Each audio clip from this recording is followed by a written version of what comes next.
Mahabang CCTV footage ng viral na paglunok ng pera ng isang security screening officer sa NAIA. Ayon naman sa Office for Transportation Security, panahon nang itaas ang sahod ng kanilang mga tauhan para mailayo sa tukso. Nasa frontline ng balita yan si Shaila Francisco.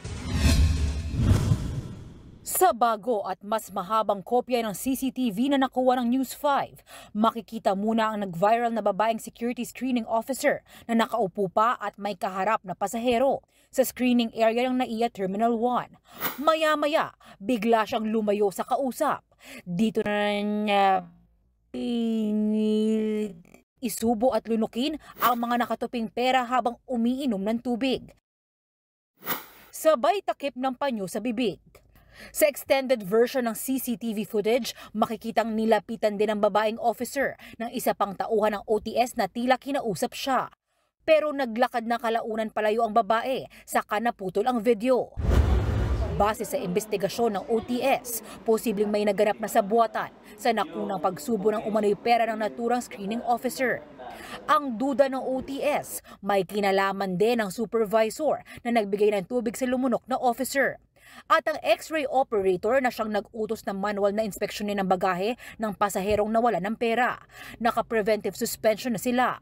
Sinampahan na rin ang mga sangkot ng kasong administratibo, particular ang grave misconduct, at inihahanda na ang kasong kriminal. We will also aggressively pursue the filing of the criminal case. So, tinitingnan namin na yung complaint sheet na pinilapan niya would suffice. Gumagawa sila ng paraan para makipag-ugnayan doon sa Chinese national. Sa kabila niyan, una nang nanindigan ng screening officer na hindi pera ang sinubo niya sa video, kung hindi tsokolate.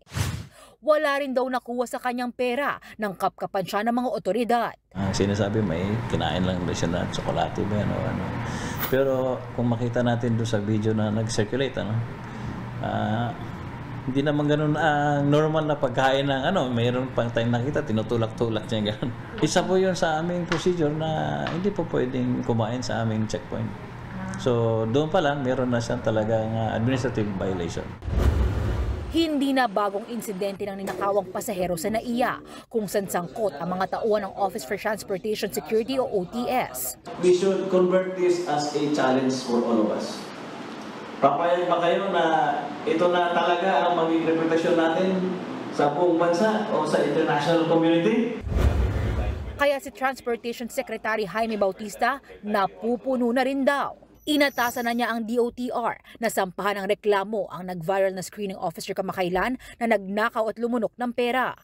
Ayon sa Manila International Airport Authority, walang puwang sa paliparan ang mga tauhang sumisira sa kanilang reputasyon. Pati ang ilang senador, galit at dismayado rin sa nangyari.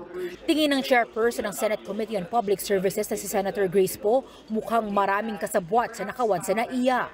Kaya si Senate Majority Leader Joel Villanueva, inaalala ang epekto nito sa turismo.